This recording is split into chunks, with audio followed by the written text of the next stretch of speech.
Coming live from Atlanta, Georgia, USA is our guest this evening. Welcome to this very special edition of the KAJ Masterclass Live, the show which ensures that you profit from your time spent here with experts, either through their industry insights, information, or simply learning from them. And today we have Lynita Mitchell-Blackwell, an intuitive business coach and leads her clients to live life on fire for the ultimate successful life with peace, joy, and fulfillment. She is also an attorney, a CPA, and a certified public accountant. Welcome to the show, Lynita. Thank you so much for having me, AJ. Welcome to the show. Welcome to India. And I'm sure not just in India, but a lot of people across the globe will benefit from this show now, either live or later on in audio, as well as text in blogs on Substack and Medium. So, Lynita, my first question is, you are so qualified. You are an attorney, you are a CPA, you are also an intuitive business coach. How many things do you want to do in life?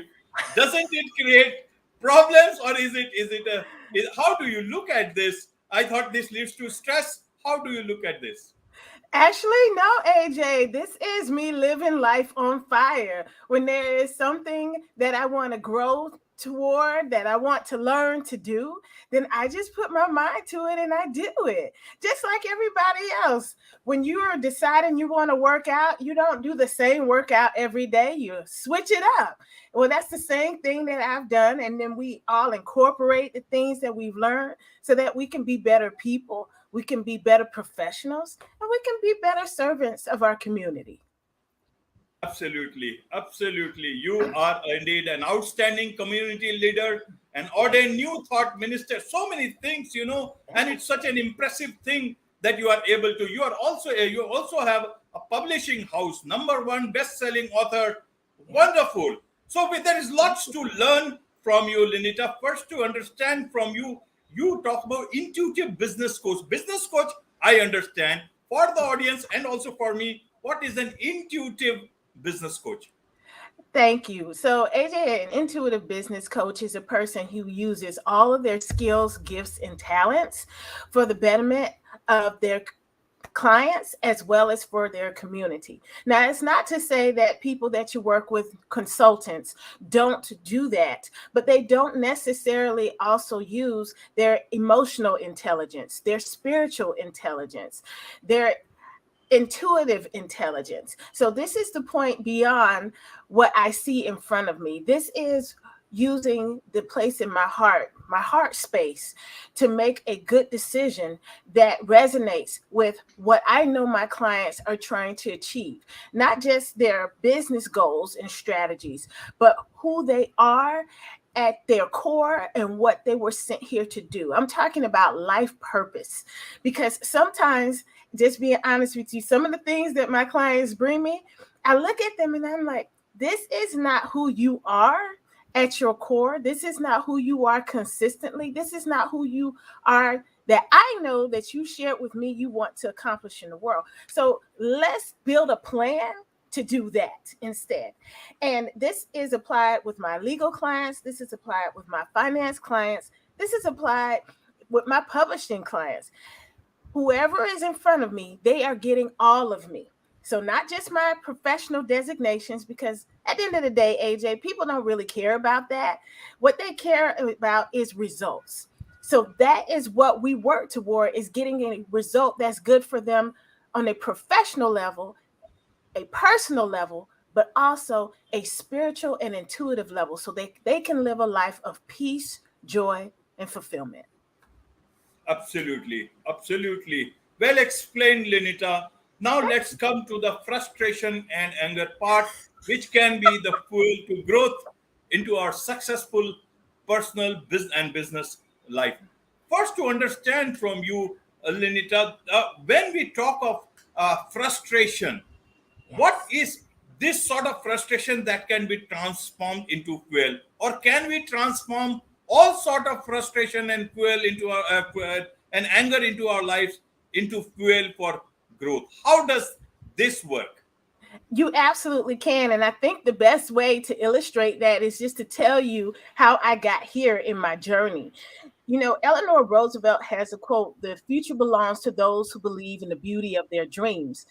But I had achieved all of these things in my life. And honestly, AJ, it had become a nightmare because I was addicted to applause. I just wanted to hear people say, "Oh, Lynita, you're just so awesome. You're so wonderful." And I was forsaking sleep. I had started to break down physically. My hair was breaking off, my skin was breaking out, my nails were breaking off, and I was exhausted all the time. But I was being awarded, I was receiving accolades, I had alphabet soup behind my name. And I got to a place where I had to make a decision. Do I want to be able to see my child graduate from high school? She was 6 years old and found me passed out in the middle of the floor one day. And I was too tired to tuck her in. The only thing that I could do was put a pillow. She could put a pillow under my head and a blanket over my body. And the only thing I could do, AJ, was kiss her back when she kissed me, goodnight, mommy. It was my job to tuck her in, but I couldn't. She had to tuck me in. And so I had to come to a place in my life where I said, I have to redefine what success looks like. Success is so much more than cars, clothes, money, being on great shows like yours, right? Success is living a life that I can enjoy the accoutrements of all of my success, but in a place that comes from peace, joy, and fulfillment. And it meant redefining my standard because I had been checking off boxes. You probably grew up just like I did. People said, work hard in school, get good grades, get a good job, get married, have family, then you'll be happy. But then we keep trying to get to this happy place, and we have moments of happiness, but it's not sustainable. And I had to get to a place where I had to say that I'm not going to be happy trying to be perfect, because perfect is checking off the boxes someone else has given me. I have to create my own standard. And so that standard became excellence. So that was beyond the point of happy. So that your audience understands the difference. We're happy when the sun is shining. It's a beautiful day. But then we're not happy when it starts raining. But AJ, we are joyful when we wake up in the morning to experience the day, whether it's raining or not. So what I'm asking is for you to look beyond this happy place and find gratitude. Because no matter what is going on, there is always, AJ, something to be grateful for. And so that's how I got beyond the frustration. That's how I got beyond the addiction. I had to get to a place of gratitude. Right, right. Indeed, the place of gratitude, no better place than that. But then a lot of people are in different places in their life. Somebody who is starting their journey of life, work life, they have different kind of pressure. People who are into a bad job or bad company or a bad boss, they have different kind of frustration and anger. You don't have any other way out of that. You need the job. How do you then find that thing called gratitude, which is difficult sometimes? How do you find that place for yourself where you can actually use your frustration, use your anger to build yourself into a better person? A lot of people, especially young people, move towards alcohol, drugs, whatnot. A lot of people take the extreme things like the ending of life. Now that is not very sad thing. How Yes. do they use they look at success? How do they look at frustration? How do they look at finding a way out at the difficult positions that they are in? How do you make a life from where you find it so difficult to move on? So I'm going to ask a rhetorical question. When we see people who are desperate, when we see people who are frustrated and angry, are we gravitating toward them? Are they some people that we want to be around? And the answer is normally no, right? And so when I'm talking about a place of gratitude, I'm not talking about being content where you are, because content means you don't want to go anywhere else. You're good. But obviously, I don't live a life of contentment. As you just read, I'm moving, right? Progressing, growing, doing different things. So when we're frustrated in jobs, because I've had that too, before I started my own business, I worked at a job in an accounting firm that was grueling. The people were mean. I literally remember AJ, one lady, she was a partner in the firm, and I walked by her. Now we're professionals in an office building, and she gripped her purse as if I was going to take her purse, AJ. Right? That was not somewhere I wanted to be. But I knew that if I projected during interviews and job searches, and when I reached out to my network for something better, that I was desperate, that I was angry, that I was resentful, that I was vengeful, that that was not going to get the result that I was looking for. And so I had to reach deep down and say, I am grateful to still have a job right now. I am grateful to be healthy enough to get up to go to work. I am grateful to have resources to tap into to find something better. And no, it didn't happen overnight.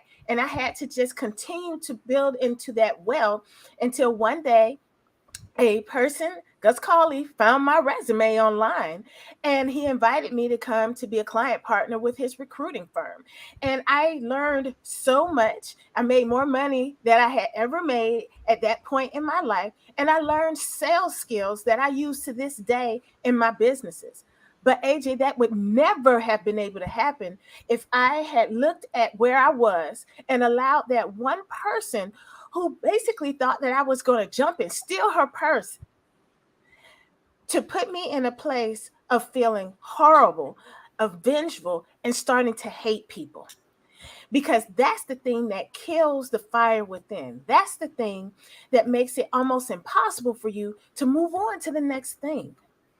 So when I say gratitude and there's always something to be grateful for, I am saying that you have a fire in your heart that you have control over, that you can stoke and build to move on to the next thing in your life.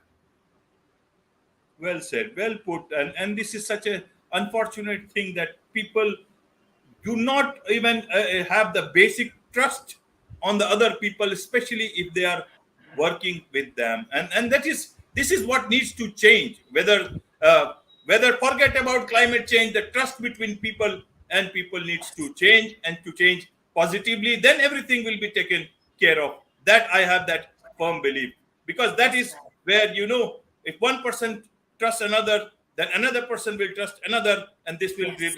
reach to that chain. Somewhere this chain seems to have broken, Lynita, and I Yes. don't know where and how this will get built. But as an optimistic person, I remain very optimistic in this, because even if not out of will, out of compulsion, we will have to do that one day, today, tomorrow, or maybe day after tomorrow. But that tomorrow has to come.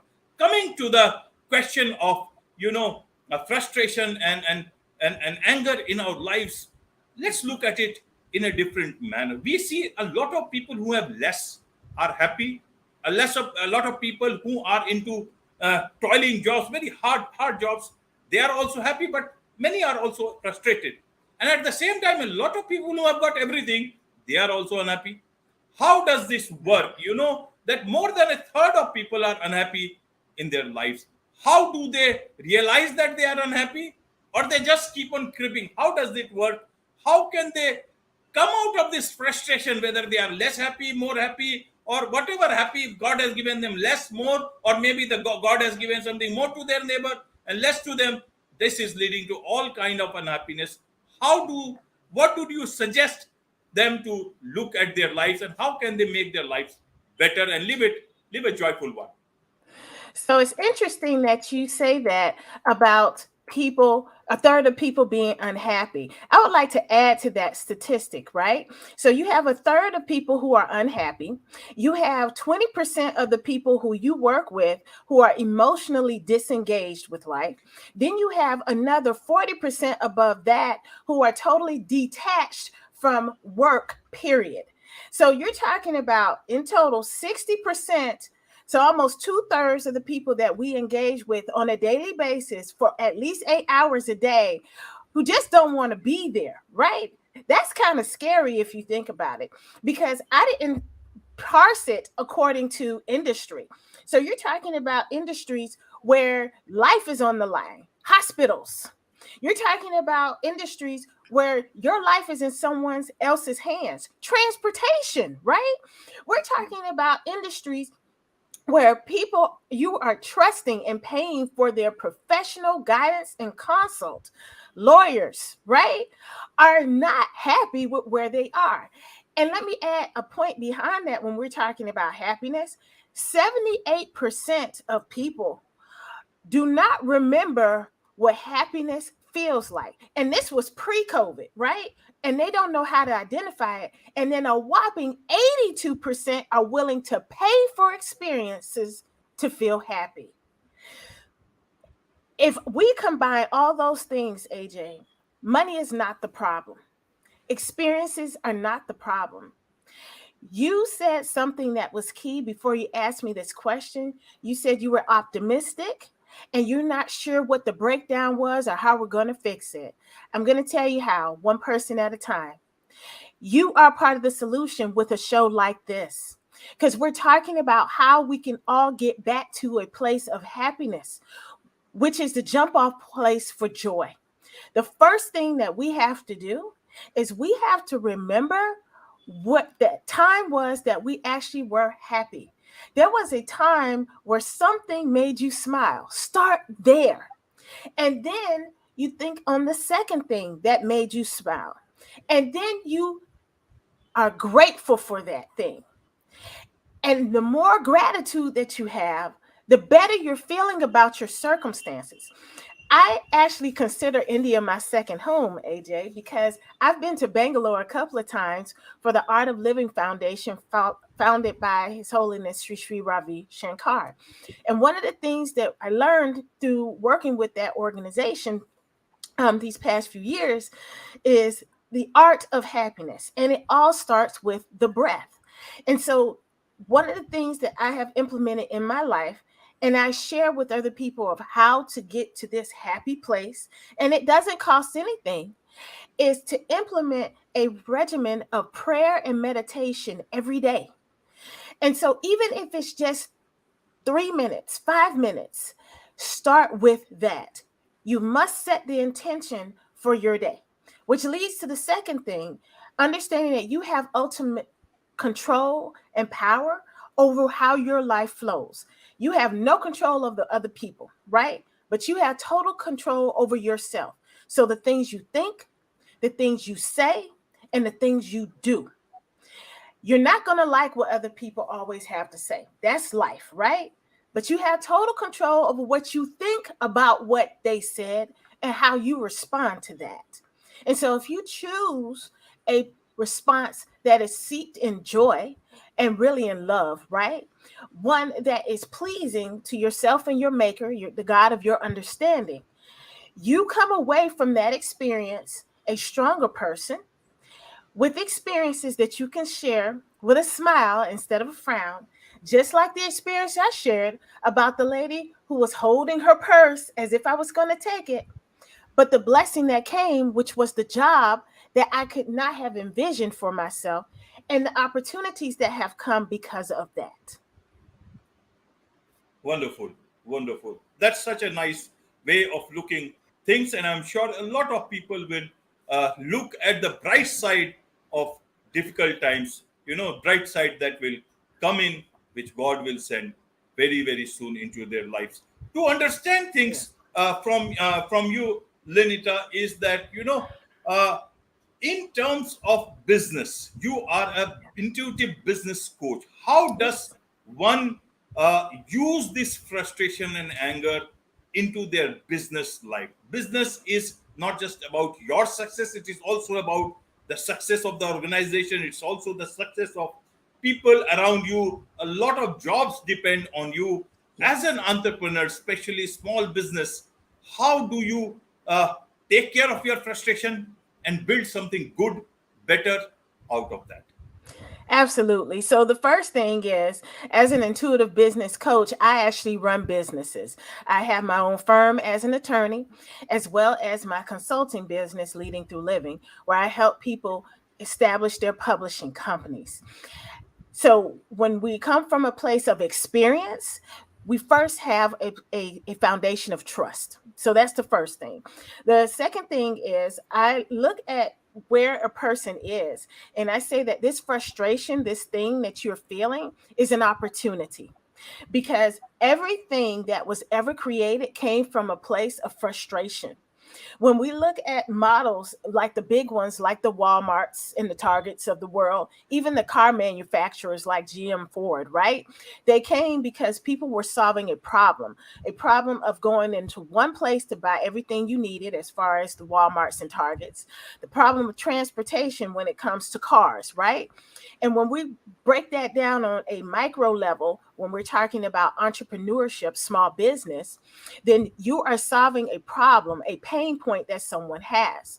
So when you are feeling pain in a place, that means that there is a call to action. So that is an opportunity for you to be a consultant. It's an opportunity for you to figure out how to solve that pain point. It's an opportunity for you to be profitable. You know, AJ, it is so interesting to me how a lot of people think that you can't be both prosperous, make money, as well as be a person who is spiritual. But we all were given a skill, gift, talent, some of us more than others, so that we can eat. This is how we provide for ourselves. And it's everything that is right if we can provide for ourselves and serve at the same time. And so if you look at frustration as an opportunity to serve, that opens your intuitive intelligence, your creativity, so that you can create a way to serve people as well as to profit yourself. Absolutely, absolutely. There is so much to learn from you, Lenita, and this is just one, say, 20-25 minute show, which Yeah. will not be able to extract all that you have in you. So, a lot of people will need to either connect with you, and also there is the option of also reading your book, Live Life on Fire, and that leads Yes. to methods to live a joyful life. Tell us about that book so that you know what is this book about, who is this book for, what people can learn from it, so that you know people can lay their hand on such a wonderful book as you have written.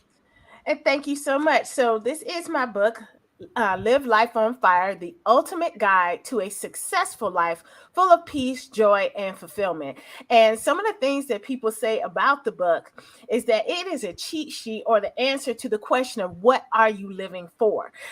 One of the things that I find with successful people, and every example in this book is based on business, life, relationships, because that is what we are looking and striving for to define our lives. But we have to do that. We have to define first what we're here for, and then everything else falls into place from there, AJ. And so I talk about the method that I used to answer that question, and it is a fourfold process. The first is I ask you to be silent. And so that is not just to stop talking, to give the communication centers in your brain a chance to rest. I'm talking about to take in everything that is around you so that you can respond in the best way that is not just for yourself, but everyone around you. The second thing is I ask you to breathe, because most people don't stop to pause to even consider what the next step is going to be. We're taught to always move, bam, bam, bam, bam, bam. But what if you just breathe through your frustration instead of responding immediately? What if you breathe through your frustration instead of offending or responding in a way that was sent back to you? The next thing I ask is for people to meditate. And so, in meditation, it's not praying, it's actually listening to the divine to see what next step should come, if anything, because sometimes the right step is nothing until the right things align so that we can take the best, biggest step into our destiny. And then the last thing is to operate in flow. And flow is the intuition, it is the thing we know to do, and we're not sure where that came from. But the place where it is coming from is our higher good.